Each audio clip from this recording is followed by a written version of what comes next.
இதை பாருங்கள் மக்களே, நம்ம இன்றைக்கி நெத்திலி தொக்கை செஞ்சுருக்கோம். எப்படி இருக்குன்னு நீங்கள் பாருங்கள்.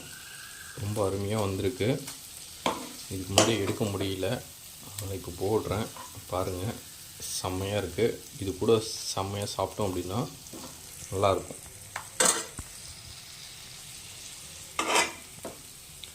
பார்த்துட்டு கமெண்ட் பண்ணுங்கள், ஷேர் பண்ணுங்கள், லைக் பண்ணுங்கள்.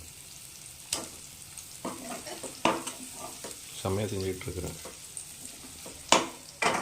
வெறும் தண்ணி ஊற்றலை, வெறும் அதோட தக்காளி வெங்காயம் அதோட இதில் தான் வெந்துட்டுருக்குது. பாருங்கள்.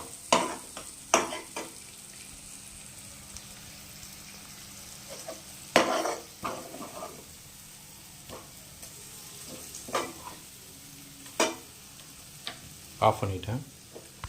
இதை பாருங்கள் மக்களே, நம்ம இன்றைக்கி நெத்திலி தொக்கை செஞ்சுருக்கோம். எப்படி இருக்குன்னு நீங்கள் பாருங்கள். ரொம்ப அருமையாக வந்திருக்கு.